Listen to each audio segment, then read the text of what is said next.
trazer um conhecimento mais profundo para que nós possamos de fato dominar a Yad Serhará e comer da árvore da vida pelo caminho que nos foi aberto. Então, abra aí Gênesis, eu não peguei aqui, mas salvo engano é o capítulo 2, que vai falar aqui da formação do Jardim do Éden. Então, vou abrindo, você vai localizando. Gênesis, capítulo 2, salvo engano, verso 4. Amém? Vamos lá, Gênesis. E olha aí, o pessoal que está com a gente nas terças-feiras, nós estamos exatamente falando sobre o Gênesis, que, queridos, olha, existem rabinos que dizem que se nós entendermos pelo menos até o capítulo 6 do Gênesis, nós descobrimos a solução para todo tipo de problema da alma humana. Há quem diga que isso é um exagero, eu não acho não. Porque Gênesis é muito profundo e nos dá uma base para toda a Bíblia. Não é à toa, chama-se Bereshit, princípio, né? É dali que Deus determinou que começasse tudo. Então vamos lá. Capítulo 2, os versos apenas que eu equivoquei, o 8 e o 9. Amém? Diz assim, olha: e plantou o Senhor Deus um jardim no Éden, do lado oriental, pôs ali o homem que tinha formado. E o Senhor Deus fez brotar da terra toda árvore agradável à vista e boa para a comida, a árvore no meio do jardim e a árvore do conhecimento do bem e do mal. Então nós temos aqui a árvore no meio do jardim, é a árvore da vida, é o centro, já apontava para Jesus. De certa maneira, é a presença do próprio Filho já ali no jardim do Éden. Então, nós vamos... Começou a frente comigo um instantinho. Pai, continue falando conosco nesta noite, por meio da Tua santa palavra, trazendo-nos a Tua revelação, tudo aquilo que o Senhor quer agregar ao nosso coração. Essa palavra não fique apenas no intelecto, Senhor, não seja apenas agradável à alma, mas que ela seja gravada no nosso espírito, para que possamos aplicar e praticar no nosso dia a dia. Que esta seja uma igreja praticante da Tua palavra, não apenas ouvinte, Senhor. Uma igreja viva, que assimila, que se alimenta da palavra e que coloca nos seus passos, no seu cotidiano diário. E assim veremos muitos frutos para a glória do Teu nome, Senhor. Nós oramos em nome de Jesus. Amém, queridos? Então vamos lá, vamos iniciar aqui fazendo uma observação para você. Nós começamos também na terça-feira o estudo do Gênesis, pelo, obviamente, capítulo 1, verso 1. Fizemos com os irmãos aqui, colocamos no hebraico, dissecamos 7 palavrinhas no hebraico que formam o verso 1 do capítulo 1 do livro de Gênesis. Nós vimos que ali está expressada a soberania, a grandeza do Senhor, e de certa maneira tudo aquilo que vem a seguir está expressado neste verso 1. Então ele também faz parte aqui da nossa introdução. Por quê? Porque são 7 palavras que indicam a perfeição da criação de Deus, a soberania do Criador e o seu plano através do seu ungido, de Jesus, o Messias. Nós vemos ali que o Senhor cria tudo por meio da sua palavra. E João, capítulo 1, verso 1, o Evangelho de João vai mostrar que quem é a palavra que encarnou e tabernaculou conosco? O próprio Jesus. Ele é o Davar de Deus, Ele é o Logos, Ele é a palavra dinâmica, Ele é a palavra criadora. Por isso, João ainda no capítulo 1, lá na altura do verso 3, ele vai dizer: porque tudo foi feito nele, para Ele, e sem Ele nada do que foi feito se fez. Então, aqui já no início nós temos essa expressão muito clara.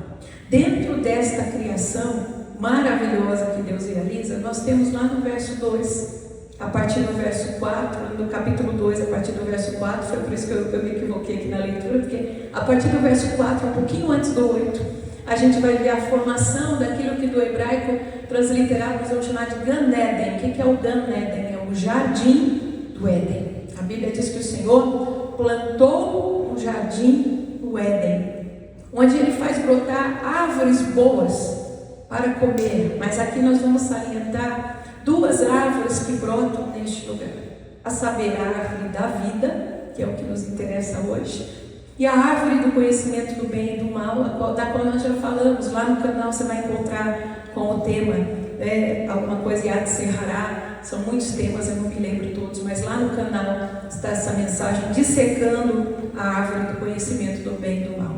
Mas vamos hoje à árvore da vida. A árvore da vida, queridos, era símbolo de imortalidade. Mais do que isso, ela representava o potencial dado pelo Criador ao homem de relacionar-se com Ele de forma plena. A Bíblia diz assim, no português usual, a gente fala, Deus vinha todos os dias na viração do dia, mas se você atentar para o que está escrito lá, a voz de Deus passeava como homem todos os dias, relacionando-se. Olha que coisa maravilhosa, né? E aí você vai lá para frente entender a grandeza da obra de Jesus. Por quê?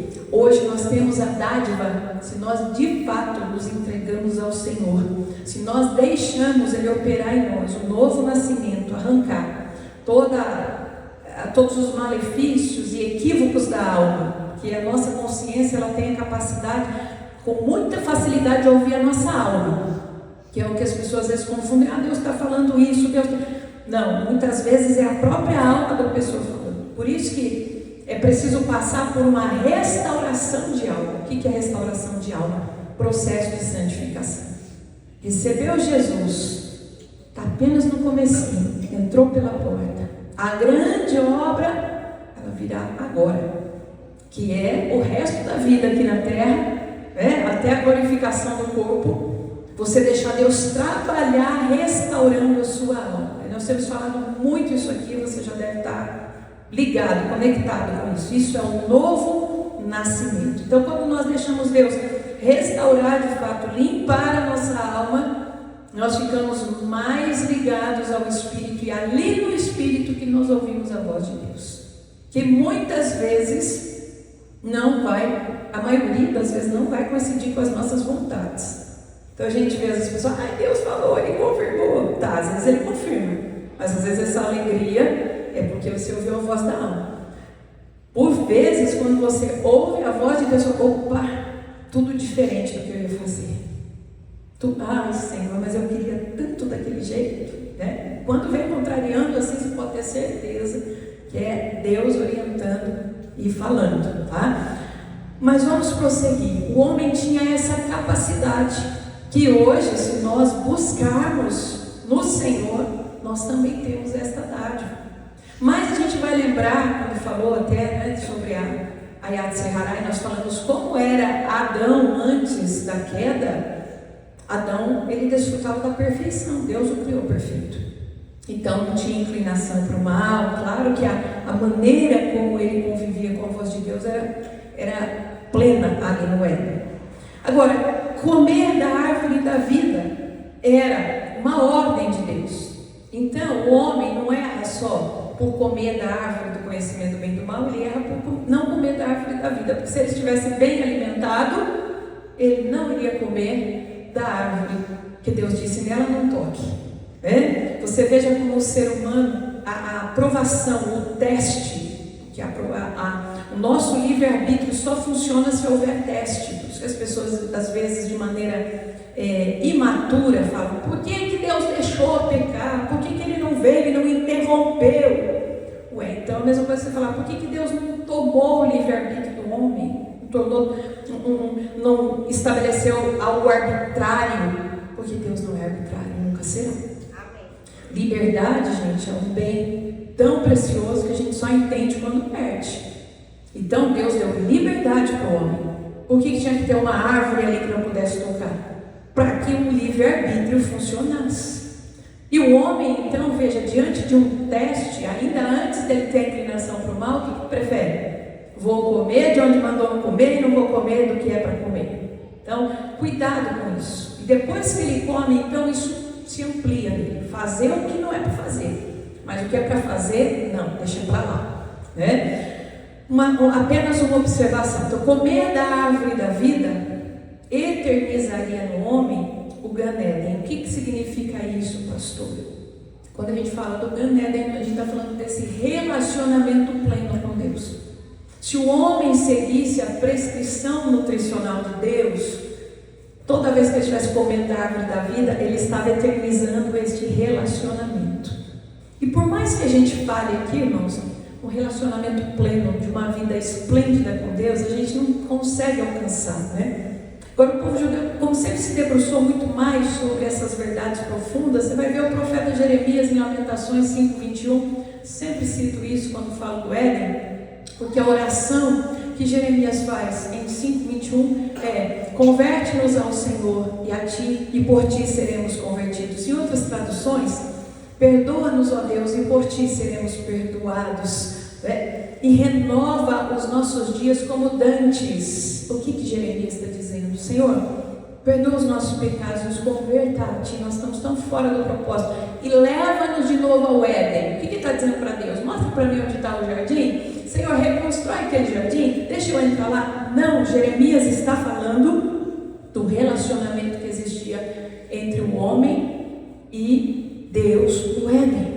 O profeta está clamando não apenas por ele, mas pela nação de Judá. Ele profetizava para Judá.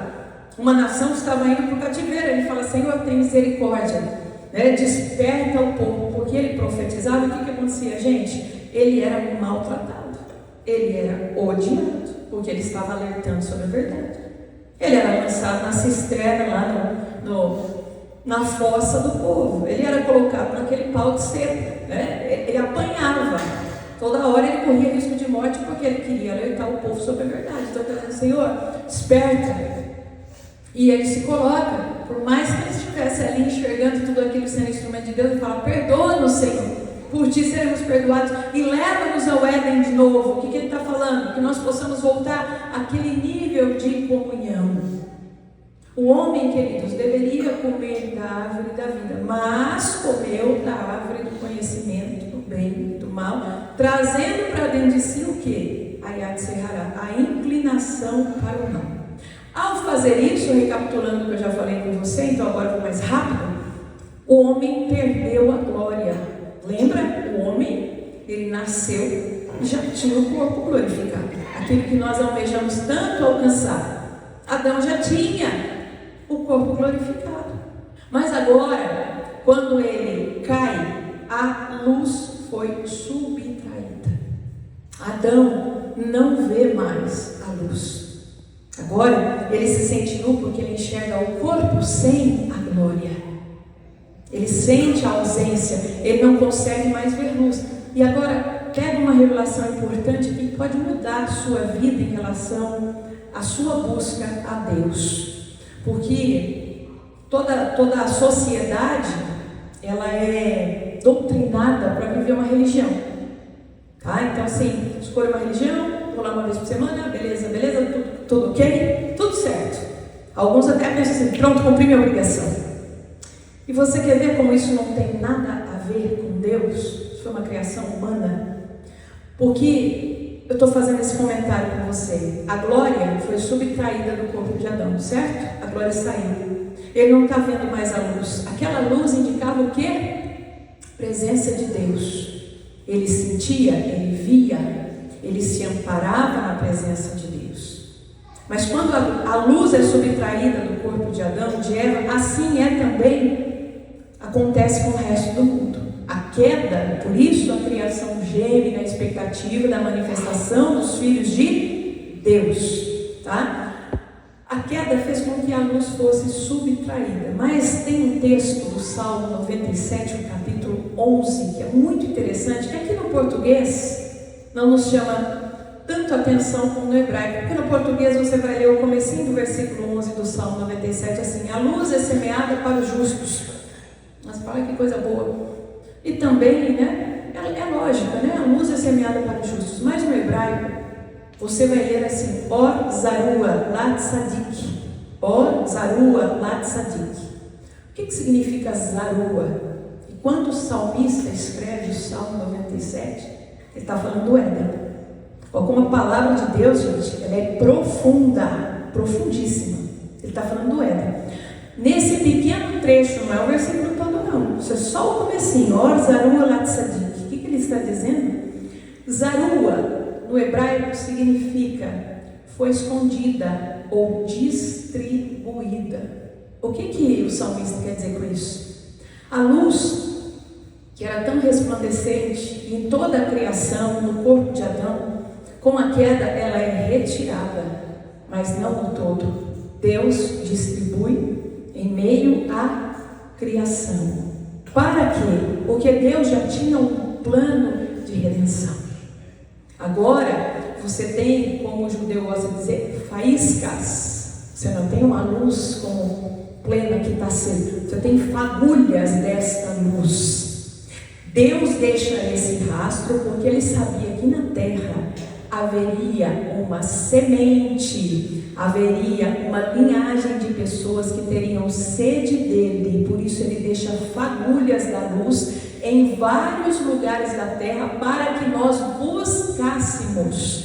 Lembra que o profeta Amós, ele é movido e ele diz assim: o Senhor trará sobre a terra. Ele fala na primeira pessoa, né? Ele estava falando ali em nome de Deus. Então ele diz assim: e os homens não terão fome de pão e sede, mas não é de água, terão fome e sede da palavra de Deus. Uma palavra que se casa com o que nós estamos falando. Então o que Deus fez? No seu amor Ele não retirou tudo, gente, mas Ele deixou as fagulhas. E aí nós vamos para o nosso lema da terça-feira aqui. Quando eu convidei o pessoal para esse curso imenso, que é a vida abundante, né? Os princípios de vida abundante, eu usei Provérbios capítulo 25, verso 2. Você pode ir projetando, Alexandra, o que for possível projetar aí. E Provérbios 25, 2 vai dizer mais ou menos assim: a glória do Senhor é esconder as coisas. Olha lá, Zaru Tzadik, né? A glória do Senhor é esconder as coisas, mas a glória dos reis é esquadrinhá-las. Reis aqui não significa governantes, não. Jesus, Ele nos fez reis e sacerdotes. Uma vez que você de verdade recebe Jesus e começa a receber de Deus este tratamento como uma nova criatura, aonde você chegar, você vai governar. Mas não é no sentido que o pessoal está dizendo aí, que você precisa ser milionário. O propósito para cada um, na vida de cada um, é de Deus, irmãos. Governar no sentido de resolver problema, governar no sentido de acalentar pessoas, governar no sentido de ser provedor de palavras, provedor de soluções, provedor às vezes de um alimento que você possa oferecer. É governar nesse sentido, de levar a paz, a mansidão, onde há conflito, contendas. É governar neste sentido. Agora veja uma coisa. Por isso esse versículo 2 do capítulo 25 de Provérbios não está falando com governantes, está falando com pessoas que atentam para isso e dizem assim: Deus está presente, eu quero buscá-lo e eu quero encontrá-lo. O próprio Deus usou a boca do próprio Jeremias para dizer: buscar-me-eis e me achareis quando me buscares de todo o vosso coração. Lá no capítulo 29 de Jeremias. Lá na frente você vai encontrar, né, Mateus capítulo 7, batei e abri-se-vos-á, né? Buscai e encontrareis. E aqui você vai entender uma coisa, né? Essa frase do Salmo que se refere ao Gênesis, quando a luz é subtraída, mas Deus a distribui e deixa disponível na terra para aqueles que buscam, isso significa que somente aqueles que buscam vão encontrar essa luz. Muita gente que não busca, não quer buscar, não vejo nada de Deus. Eu só vejo coisa ruim no mundo, mas não vai ver nunca. Porque Deus não está implorando, por favor, me enxergue. Não, Ele deixou na palavra dele. É para quem buscar. E entenda uma coisa. Isso significa que a vida do servo de Deus é uma busca intensa. Sabe por quê? Quando você realmente vive um novo nascimento, você vem para a igreja e aí você vem, você cultua a Deus no domingo, adora o Senhor, aí você corre na terça-feira para escavar esses tesouros da palavra, aí você vem na quinta-feira, participa da guerra espiritual para vencer batalha, daqui a pouco é domingo de novo, você tem uma oração, você tem alguma coisa, você se esforça para vir, aí alguém, às vezes até da tua casa, ou alguém te conhece e fala: por que você vai tanto na igreja? Sabe, as pessoas não entendem, elas estão acostumadas com a religião. Opa, fui lá hoje, cumpri, pronto, ótimo. Não tem nada a ver com Deus isso. O que tem a ver com Deus? Esse despertarmos. A fagulha, você encontrou uma fagulha dessa luz, você não consegue ficar em casa. Quando você encontra uma fagulha dessa luz, não há tempo para perder com coisas banais, diante dos tesouros que a gente tem aqui para ser revelado, né? Eu me lembro, minha mãe sempre disse assim, eu sempre senti assim também, até quando a gente precisa ir para a convenção e não encontra uma igreja no domingo à noite, quando a gente já está lá no domingo à noite, o que a gente faz na hora do culto? Que coisa esquisita. E não é só no domingo, pode ser na quinta, que coisa estranha, o que eu faço? Gente, não tem o que fazer, qualquer coisa que você vai fazer, você não aguenta. Você fala, meu Deus, eu estou perdendo um negócio tão precioso. Eu sei que às vezes, irmãos, muitos de vocês ficam presos no trabalho, e aí de fato não vem, porque não tem aquele tempo ali, a liberdade para isso. Mas você acha que sente a mesma coisa, não fica inquieto assim? Puxa vida, eu queria estar lá, eu queria estar recebendo, eu me fortalecendo. Então entenda uma coisa, essa fome e sede que você sente é normal. Não se deixe enganar por quem vem colocar dúvida, porque conhece só a religião. Por que você vai toda hora? Para quê? A pessoa tem uma concepção de igreja muito distante daquilo que de fato é a igreja do Senhor. Agora, quando nós somos atraídos por essas fagulhas de luz que Deus tirou, mas depois Ele distribuiu, nós queremos encontrar mais uma, nós queremos encontrar outra, nós queremos encontrar outra, nós queremos encontrar outra. E é assim, queridos, e é por isso que Paulo vai escrever em 1 Coríntios, na primeira carta aos Coríntios, capítulo 2, verso 9. Olha quanta coisa conectada lá no Gênesis, o Jeremias, o Paulo, as cartas, né? Ele vai escrever assim: nem olhos viram, nem ouvidos ouviram, nem jamais penetrou no coração humano aquilo que Deus tem preparado para aqueles que o amam. São essas fagulhas de luz, mas só vai encontrar quem buscar. Você está ouvindo essa palavra? Às vezes você ouve uma palavra e fala: meu Deus, aonde que essa pessoa encontrou isso? Nas fagulhas que Ele lança para quem está buscando. Se eu disser para você que aqui no Horto Florestal de Bauru, é uma brincadeira, não é verdade, tem um baú com R$1 milhão, agora nesse momento, tem chance de você achar esse baú? Tem? Não, você não está lá procurando, certo? Se estiver procurando, há um percentual de achar. Agora eu vou dizer uma coisa para você: essas fagulhas, elas estão distribuídas por Deus de maneira abundante. A quem tem será dado, diz a palavra. Jesus falou para aquela mulher: se você beber um pouquinho da água que eu te der, vai brotar um manancial dentro de você. Então, quando você vem para a igreja, não há um percentual de chance de você encontrar uma fagulha dessa. Você vai encontrar 1, 2, 10 mil, 100. Depende da tua fome, do teu querer, da tua disposição de vir buscar. Deus vai lhe dar na medida que você tem sede para receber. Amados, o sentido da árvore da vida, em Gênesis ainda, capítulo 3, versos 22 e 23, nós vamos observar, e para falar do sentido da árvore da vida, a gente tem que continuar comentando que agora o homem, ele comeu da árvore do conhecimento do bem e do mal. Ele já tem dentro de si uma inclinação para o mal. Se o homem agora, nesse estado caído, ele comesse da árvore da vida, veja, a árvore da vida servia para eternizar o relacionamento dele com Deus. Qual é o status do relacionamento do homem com Deus agora? Caído. 0. Certo? Nenhum. Sem nenhum discernimento espiritual, sem nenhuma capacidade de ouvir a voz. Tanto é que ele ficou escondido. Porque a voz vem, eu não sei mais reconhecer, meus ouvidos são tapados, meus olhos fechados. E agora? O que eu faço?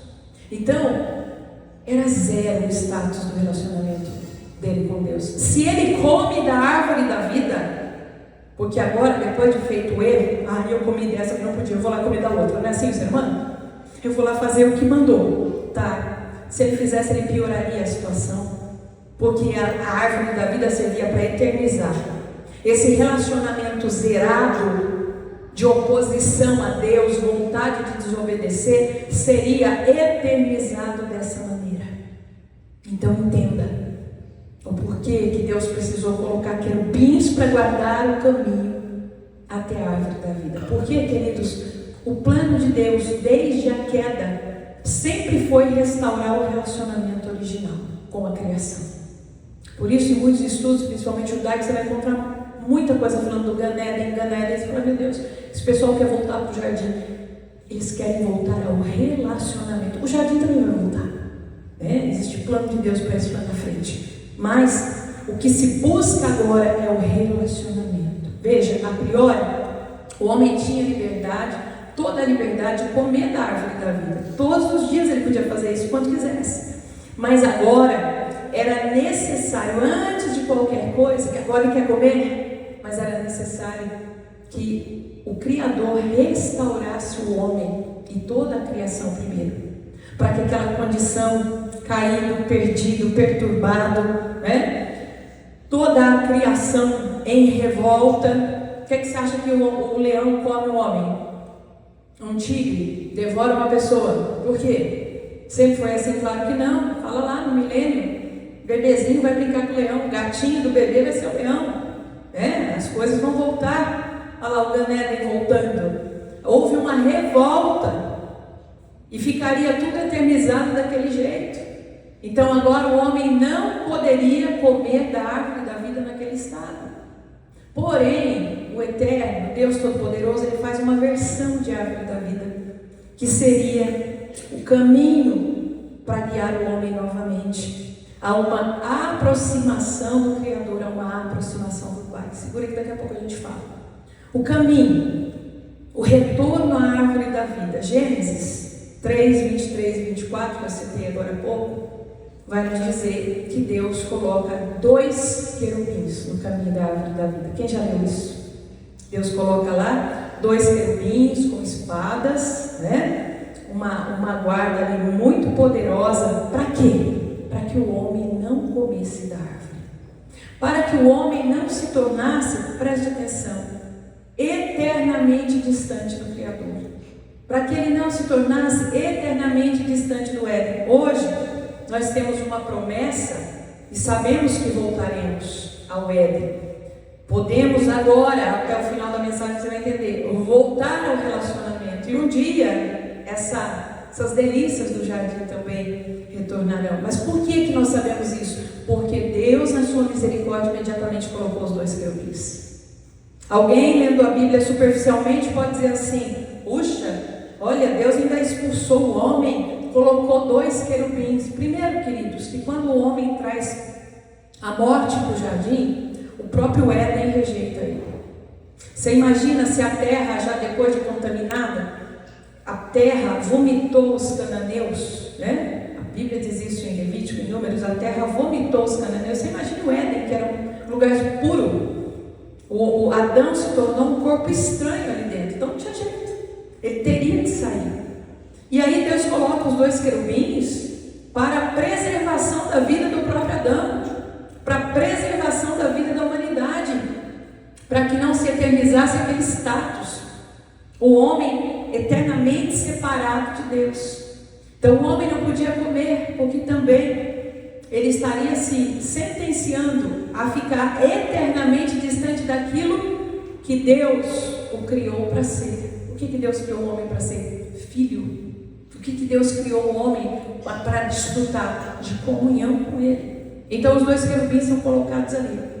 E aí você vai ver que desde a queda, a maldade ela só cresceu no coração do homem. A Bíblia diz em Gênesis, o capítulo 8, verso 21, que o homem era mau desde a sua meninice. Entende uma coisa? Essa doutrina do pecado original, né, que se tem por aí, é porque foi concebido em pecado. Nada disso, irmãos. Quando a gente falou da árvore do bem e do mal, do conhecimento do bem e do mal, você entendeu? O homem tomou para si uma inclinação. Também aquela teoria de que todo mundo tem dentro de si o bem e o mal, tá vendo? Já vai para uma linha, né, de um outro segmento de crença. Não é isso que a Bíblia está dizendo. Não é que você tem dentro de si o bem e o mal. Existem inclinações. O homem foi criado para ser o templo do Espírito de Deus, Ruach HaKodesh, Espírito de santidade. Então o homem foi criado para ser um tabernáculo de Deus na terra e para andar em boas obras, tá? Existe dentro do homem as duas inclinações, você já entendeu por quê? Ele é criado somente com a inclinação para o bem, mas toma para si a inclinação para o mal. E assim, desde a queda dessa inclinação para o mal, o que eu digo sempre para você? Se você não dominar Yat Serhará, a inclinação para o mal, ela só cresce, cresce, cresce, cresce, cresce. Então aqui, Gênesis vai dizer, o homem é mau desde a sua meninice, a inclinação para o mal só crescia. Essa inclinação, ela sempre aumentou. Então foi necessário o dilúvio. Olha quanta coisa que você está entendendo hoje. Foi necessário o dilúvio.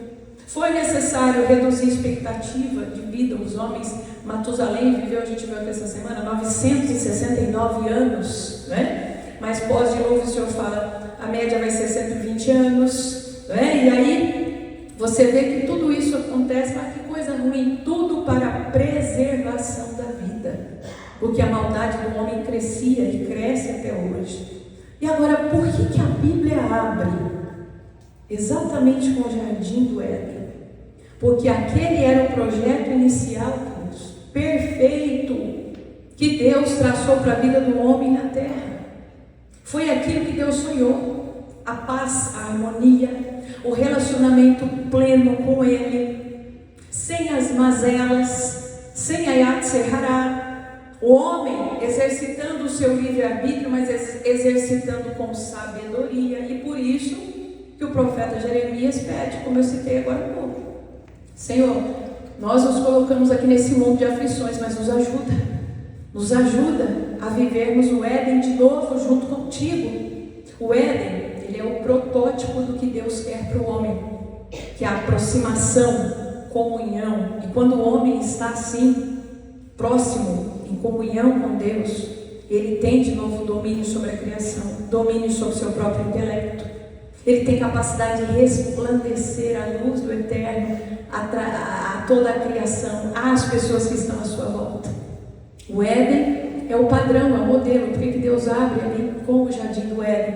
É o padrão, é o modelo, queridos. O objetivo era e é que cada servo de Deus, através do novo nascimento, da remissão que Cristo nos trouxe, cada servo de Deus torne ele mesmo, o seu próximo e o mundo como era antes da queda. É possível viver assim? É, meus irmãos. Por que o mundo está esse caos? Porque ninguém faz isso. Ninguém faz isso. Como que era antes da queda? Sem guerras, não é isso?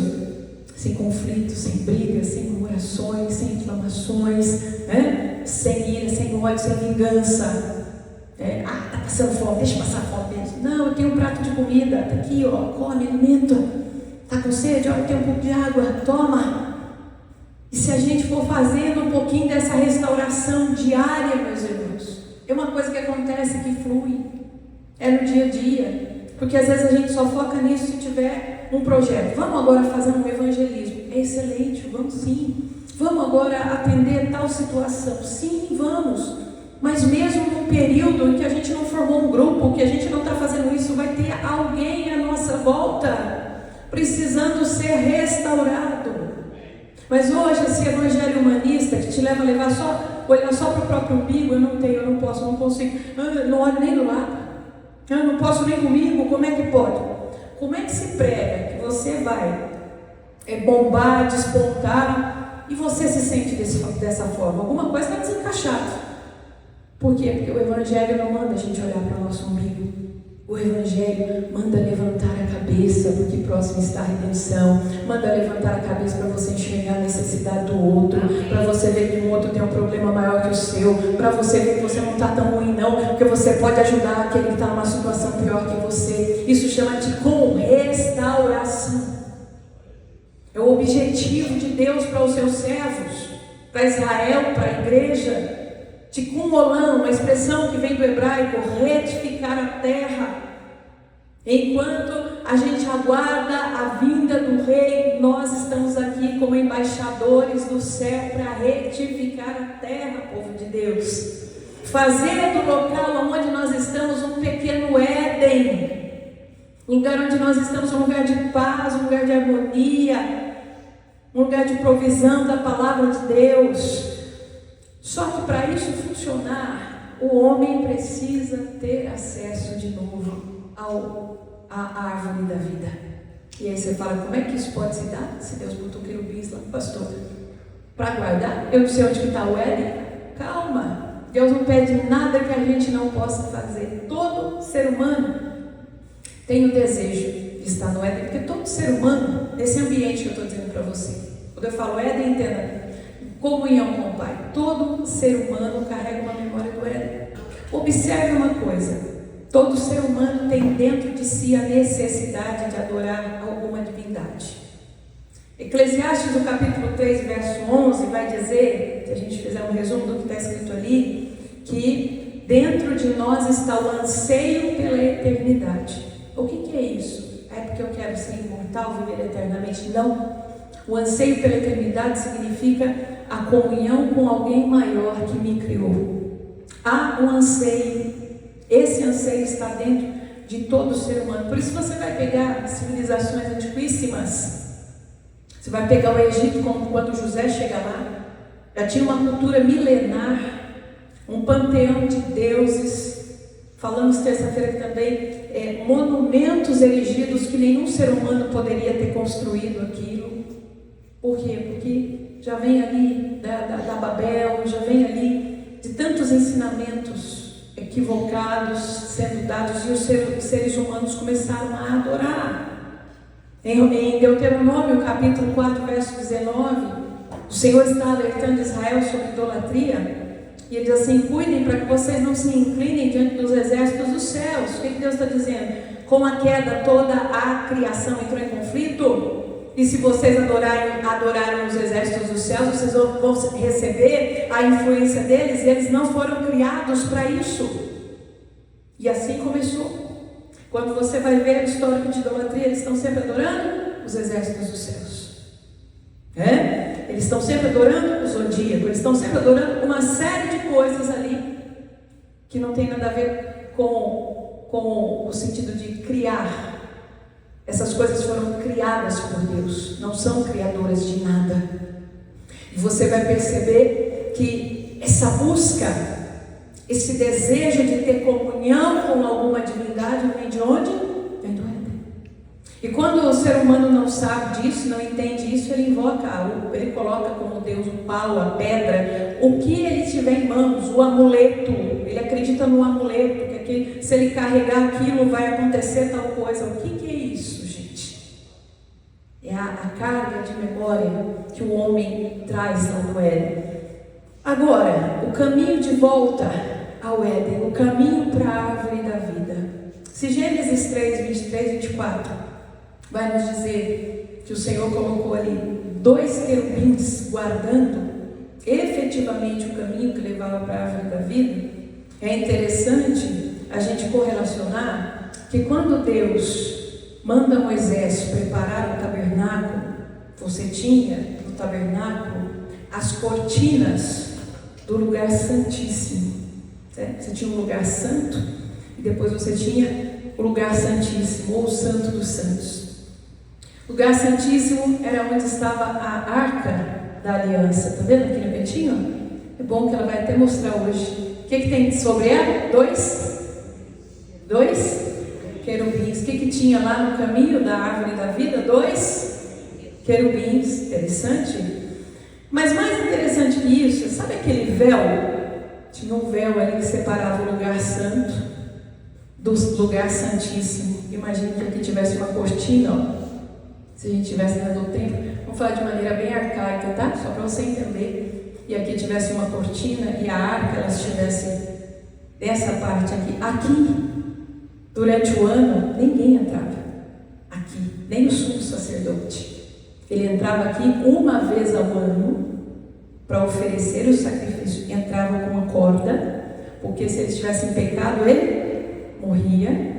E tinha que ser puxado pela corda. Se entra alguém atrás para salvar, morre também. Então, era um lugar assim, onde a presença de Deus, queridos, a presença de Deus a gente não trata de qualquer maneira. Vai ouvindo para você entender, né? Quando a gente estuda santidade, a gente vê alguns círculos concêntricos. O que é isso? Um círculo dentro do outro. Você tem um círculo maior que é o mundo, aí você tem um outro círculo dentro que é Israel, aí você tem um outro círculo dentro que é Jerusalém, aí você tem um outro círculo menor dentro que é o templo. São graus de santidade. Está lá no mundo, está distante. Aproximou Israel, já é o lugar escolhido por Deus. Chegou Jerusalém, o templo era assim, tá? Graus de santidade. E eu posso aplicar isso aqui? Claro, nós sabemos da responsabilidade que temos quando estamos no altar. Nós sabemos da responsabilidade que temos no nosso chamado para servir ao Senhor. Então eu nunca vou subir naquele lugar. Não significa simplesmente o lugar. Significa o chamado. Mas vamos voltar. Imagine que aqui tivesse uma cortina separada aqui no meio. Você veria gravado nessa cortina, coisa que pouca gente sabe, um querubim de cada lado. Era um lugar santo. Então veja, eu não posso passar para o caminho da árvore da vida porque tem 2 querubins. Adão dizia. O povo em si, os demais sacerdotes, a não ser o sumo sacerdote, olhavam para aqueles 2 querubins. Não posso passar. Está guardando o caminho de santidade. Dentro do lugar santíssimo você tinha a arca. E sobre o tampo da arca você tem 2 querubins. Quando se olhava, não posso tocar. 2 querubins significa a guarda de Deus sobre alguma coisa, para preservar a vida do homem, lembra sempre disso, para livrá-lo da morte. Essas guardas, elas existiam porque o homem, ao aproximar-se do Criador com a sua velha natureza, grifa isso, com a sua velha natureza, só conseguiria angariar para si a morte. Portanto, para a preservação da vida, Deus mandou que se colocasse 2 guardas, os querubins. Agora veja uma coisa, que a gente vai agora acelerar para a conclusão. Qual era a missão de Jesus? Qual era a missão de Jesus? Gênesis, o capítulo 3, o verso 15, deixa muito claro, a primeira missão dele, derrotar a morte. Amém? Porque ali está dito, né? Que do ventre da mulher viria a semente, viria esmagar a cabeça da serpente. Primeira coisa, derrotar a morte. Fazer com que o homem esteja pronto para entrar no ambiente que Deus prepara para ele. Começa a prestar atenção. Adão já não podia mais voltar ao Éden. Os sacerdotes, ou o próprio sumo sacerdote, ele não podia atravessar para o lugar santíssimo qualquer dia, o dia que ele quisesse. Havia a guarda dos querubins. Agora Jesus veio para preparar o homem, para que o homem viva no ambiente que Deus deseja para ele. Qual que é o ambiente que Deus deseja para ele? É o Éden. E o Éden é o que, gente? Fala comunhão, senão eu vou embora. Para agora. Eu já falei umas 30 vezes comunhão, né? O Éden é comunhão. Eu sei que vocês são tímidos, vocês sabiam. O ambiente que Deus prepara para o homem, deseja para o homem, é comunhão. O que mais, pastora? A missão de Jesus é restaurar o mundo e o ser humano como era antes da queda. Então entenda uma coisa, a gente aprendeu na teologia padrão projetar tudo no futuro. Quando eu for para o céu, vou ficar perfeito. Quando eu for para o céu, quando eu tiver um corpo glorificado, eu não vou fazer mais essas coisas. Irmãos, fala comigo assim, é aqui e agora que Deus quer resultado. Sabe por quê, irmãos? A palavra de Deus diz que Jesus, ele despiu da sua glória, ele veio para essa terra, e aqui ele gerou resultados. Quando ele volta para o Pai, recebe um nome que é sobre todo nome, ele é Rei dos Reis, ele é Senhor dos Senhores, mas ele gerou resultado. A fé não é uma coisa que a gente projeta, quando eu for para o céu, não. Deus tem disponibilizado tantas coisas para começar aqui e agora. Sabe? Para que você viva o presente. Então, é possível viver de maneira diferente? Até um pouco mais. Você entender lá na frente, já começa a entender agora. É possível viver naquela comunhão antes de eu ter um corpo glorificado, antes de eu ver o Éden preparado? Não é possível, Deus está mandando. Não é que é possível, Ele está dando essa ordem, já era para a gente estar vivendo. Desde o dia que a gente falou, Jesus, vem e seja o meu Senhor, era para começar lá. Já era para começar a viver esse Éden, da comunhão intensa com Deus. Não é depois, é agora, queridos. Ele vem para transformar o mundo e o ser humano como era antes da queda. Por isso ele transforma por dentro. Então eu entendo que é agora, novo nascimento. Novo nascimento. Tá? Então todas as características, os frutos do Espírito, arrancando obra da carne, mudei mesmo. Como diz Tiago, capítulo 4, verso 4, eu não sou amigo das coisas do mundo, eu sou amigo das coisas de Deus. Eu estou atrás dessas fagulhas de luz que a pastora falou. Eu venho para a igreja toda hora mesmo, sempre que eu posso. Eu busco a Deus, eu tenho essa fome, essa sede. Mudança por dentro. E a mudança por fora? Ai, pastora, Deus vai melhorar meu nariz, minha orelha. Nada disso. Mudança por fora é o corpo glorificado. Isso é para depois. Isso virá também. Mudança por fora é o corpo glorificado. Agora, é claro, quando você muda por dentro, todo mundo vai falar, você está diferente, mas não sei, não é seu cabelo, também não é maquiagem, também não é sua roupa, não sei. Não é que engordou nem que emagreceu, não sei explicar, você está diferente, sabe por quê? Mudou lá dentro.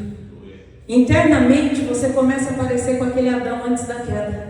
E aqui eu lembro de Romanos 8:29, o maior projeto de Deus é fazermos parecidos com o seu Filho. E o Adão ele foi criado a partir de quem? Do Adam Kadmon, que é Jesus, Yeshua HaMashiach. Então, se você vai ficando parecido com aquele Adão antes da queda, você está ficando parecido com Jesus. Adão foi criado no protótipo dele, Tselem, como nós estudamos aqui na terça-feira. O que é Tselem? É a imagem, é a semelhança do Filho.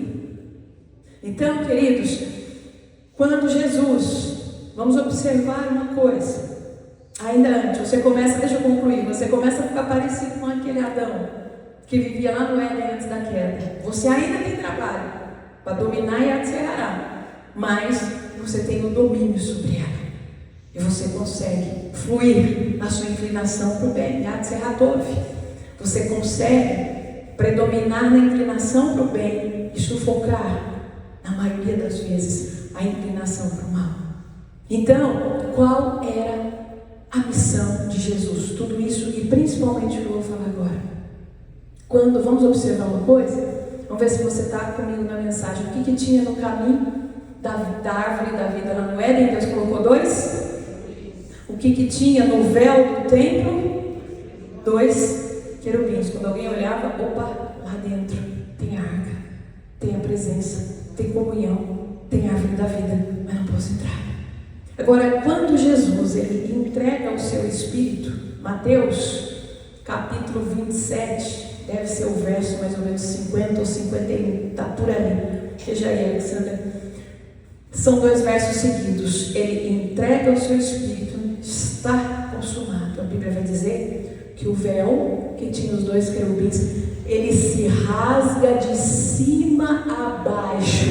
Quando ele rasga, ele abre um novo e vivo caminho que expõe o lugar da comunhão. Qual foi a missão de Jesus? Ele veio para abrir caminho, para nos levar à árvore da vida, à comunhão plena com o Pai, a uma comunhão mais próxima, aproximar-nos de Deus, a uma comunhão íntima. Ele veio e abriu de novo o caminho para a árvore da vida, para mim e para você. Se eu fosse você, eu aplaudia e glorificava Ele.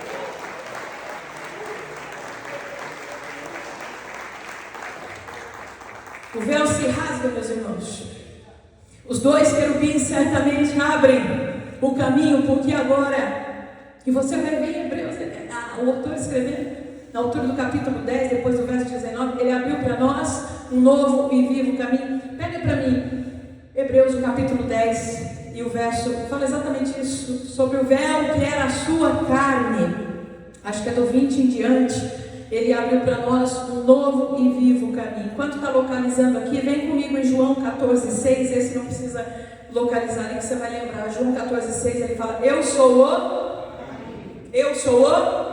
a verdade e a vida. Através de Jesus nós temos novamente o caminho que nos levará de volta ao Éden, o status da comunhão com Deus. O que é estar de volta ao Éden? O status da comunhão com Deus, queridos, sem o peso da condenação. Ele, Jesus, tem nos conduzido, Ele nos conduzirá à árvore da vida, que é a eternidade prometida na sua ressurreição. Achou? Pelo novo e vivo caminho que Ele nos consagrou, pelo véu, isto é, pela sua carne. Aí já apareceu o véu. Abriu. Lá no Éden, com Adão, o primeiro Adão fechou, o segundo Adão veio e abriu novo e vivo caminho. E aqui é muito interessante que eu disse para você, Ele nos conduzirá à árvore da vida, que é a eternidade prometida na sua ressurreição. É algo que temos muito pouca ênfase nessa bênção prometida, que tem tudo a ver com Éden, queridos.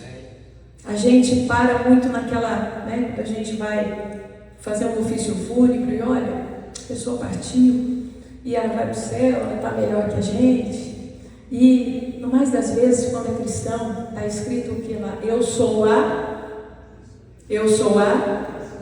e aquele que crê em mim, ainda que esteja morto, viverá.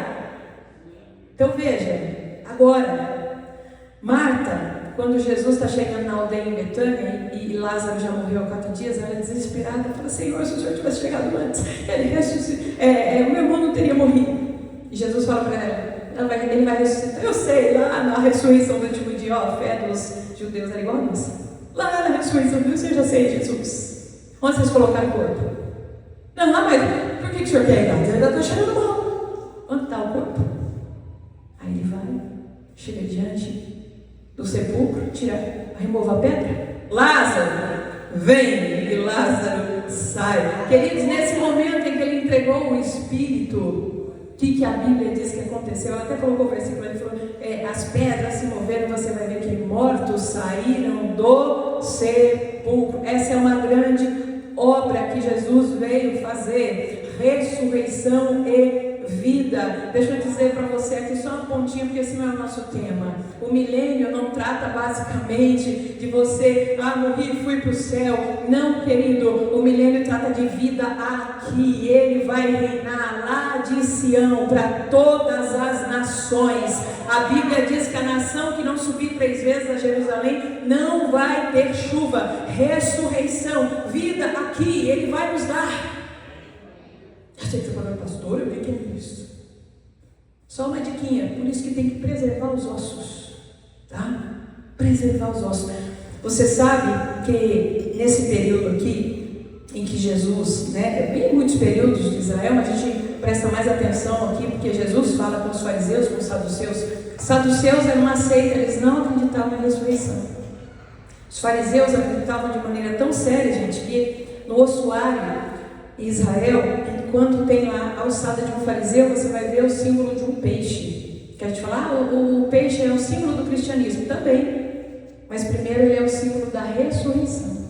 Então o fariseu deixa isso bem declarado, coloque lá, porque isso significa: respeite os ossos, não mexa nele, porque eles vão receber de novo carne, sangue e corpo glorificado. Um dia esses ossos vão se levantar. E isso é uma verdade, povo de Deus. Isso é uma verdade. Até me fizeram uma pergunta um tempinho atrás, e estudando agora, eu falei para o pastor: olha, que está respondido, Quando você tem opção, não crema, não destrua os ossos. E alguém me perguntou: e se isso for feito sem saber? Ou se a pessoa que morreu lá no naufrágio, lá no fundo do mar, e sumiu os seus restos? Então, aí estava vendo um médico falar esses dias, sabe o cóccix? Fica aqui, na altura da base da nossa coluna, o cóccix. Ele não se dissolve nunca. Ele não se desfaz. Ou seja, um rastro existe. Lá no fundo do mar, lá não sei onde, tem um rastro. Por quê? Porque Deus prometeu ressurreição. Então, Eu acho essa promessa até mais empolgante, né? E você fala assim, puxa, aquela pessoa tão querida foi embora para o céu, agora só o dia que eu for para lá. Não, vamos olhar para a Bíblia no que ela diz. A Bíblia está dizendo que quando Ele voltar, a trombeta vai soar. Essas pessoas vão ser despertadas e vão viver a promessa, vão ressuscitar primeiro, e os vivos então virão também, e encontraremos com Ele nos ares. Sabe por quê, gente? Porque Ele vem e Ele reina. Maranata, hora vem, Senhor Jesus. Aplauda Ele mais uma vez. Glória a Deus. O caminho, ele diz, eu sou o caminho. E não obstante a isso, os primeiros crentes eram chamados de os do caminho. Porque você vai ver, a gente tem muita ênfase também, mas lá em Antioquia, foi o lugar onde as pessoas pela primeira vez foram chamados cristãos. Ali você tinha a mistura do judeu, do não judeu, e não foi, gente, infelizmente não foi de uma maneira para exaltar, olha que bonito, eles são cristãos, pequenos cristos. Quando você estuda mais a fundo a história, foi de forma pejorativa que fizeram, são cristinhos, porque eles eram perseguidos. E na verdade eles se identificavam como os do caminho. Por quê? Porque Jesus e Yeshua tinham dito o seguinte, eu sou o caminho. Então quando ele foi para o Pai, o que os apóstolos continuavam pregando? O caminho. E o que o povo seguia? O caminho. O que era? A lei, os profetas, a Brit Hadashah, o Novo Testamento, que ainda não estava pronto, mas que já estava se desenhando nos dias deles. Eles viviam essa fé completa, eles eram chamados os do caminho. Tanto é que em Atos, no capítulo 24, e versículo 14, se a Alexandra conseguir ela projeta aqui para vocês, você vai ver Paulo falando com o governador, o Félix. Ele diz assim, segundo a esse caminho, a quem chamam de seita, eu creio na lei, nos profetas, e aí ele vai continuar dizendo, quem chama de seita, assim sirvo a Deus de nossos pais, crendo em tudo quanto está escrito na lei, nos profetas. E Paulo já tinha sido impactado com os ensinos de Jesus, ou seja, ele estava com esse pacote completo. Você vai ver lá atrás, não vou falar aqui nem de Atos, Êxodo capítulo 33 e versículo 13, quando Moisés, você está lendo lá e você vê Moisés falando com Deus, me revela o teu caminho, Senhor, me mostra o teu caminho. Olha que interessante, ele fala, mas que caminho que ele quer? Para a terra? Mas para a terra Deus já falou que está mandando um anjo, que caminho que ele quer? Ele não está pedindo um caminho para a terra, ele fala, Senhor, me mostra o teu caminho. Moisés está falando do Éden. Quem escreveu Gênesis, segundo os históricos que temos? Moisés. Então ele está dizendo, mostra o caminho, Senhor. E ele está também pedindo experiência com Yeshua, Jesus, o Messias. Porque certamente naquele nível de comunhão que tinha Moisés, ele já entendia muita coisa que não podia trazer à tona. Então tem hora que ele fala com Deus, você não está entendendo muito o que ele está dizendo, mas aqui ele está pedindo uma experiência com Jesus, ele está pedindo para voltar ao caminho, ao Éden. E o Salmo 18, verso 30, não podia ficar para trás, né? Davi dizendo, o caminho do Senhor Deus é perfeito. O que ele está buscando também? Voltar àquela comunhão do Éden. Concluindo aqui, meus amados, eu quero concluir com essa fala de Paulo, diante de tudo que nós ouvimos. Eu acredito que você entendeu que Jesus ele veio para abrir o caminho, que nos dá acesso à árvore. Hoje, não a árvore física que nós vamos lá pegar e comer, ela virá também no futuro. Mas hoje, Ele, Jesus, nós estudamos aqui também na terça-feira, olha quanta coisa a gente vive terça-feira. Ele é a árvore. Ele é o caminho e Ele é a árvore que nos alimenta e que nos sustenta. E se nós vivemos de fato tudo isso que a gente aqui em breves minutos falamos, você vai ter essa comunhão íntima com o Pai de novo. Agora, saiba de uma coisa, usando a fala de Paulo aqui em Atos 24:14, o que ele está dizendo para o Félix? Ele está sendo abordado pelo governador e de certa maneira ali, né, até mesmo ameaçado de uma punição. Por quê? Pelo que ele acabou de dizer ali. Segundo, o caminho que vocês chamam de seita, eu creio na lei dos profetas. A lei quer dizer a Torá, os profetas. Eu creio em Yeshua HaMashiach, eu creio em Jesus. O que é, irmãos, o correto. Se você crê assim na Bíblia como um todo, você está crendo no que Paulo cria. Mas tome cuidado, você poderá ser chamado, eu poderia ser chamado de seita. Porque alguns dizem assim, crê só no pedaço, crê só no começo, crê só no final. Isso aqui tira, aquilo ali põe, isso aqui não precisa mais. E até desde que eu conheço a Bíblia, até hoje eu não vi Deus tirar nenhum pedaço dela. Ela está aqui, ela está íntegra. Jesus, quando veio, disse assim, eu não vim para revogar nada do que já foi escrito.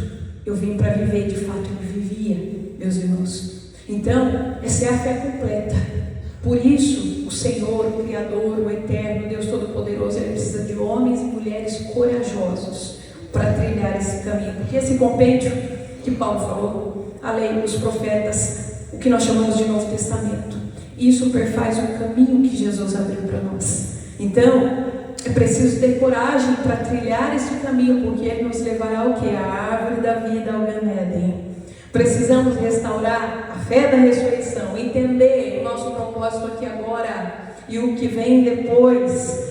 A fé comprometida com o ensino apostólico, isso que eu estou passando para vocês hoje é ensino apostólico, é o que os apóstolos ensinavam à igreja do século I. A fé que é comprometida com as escolhas de Deus. Esta fé te fará um seguidor do caminho. Se você recebe, diga amém, aplauda Jesus, porque nós encerramos aqui. Toda honra, toda glória seja a Ele, meus queridos. Eu vou despedir aqui o pessoal que nos acompanha pelo vídeo. Deus nos abençoe também. Amém? E aqui com vocês, nós vamos ter o nosso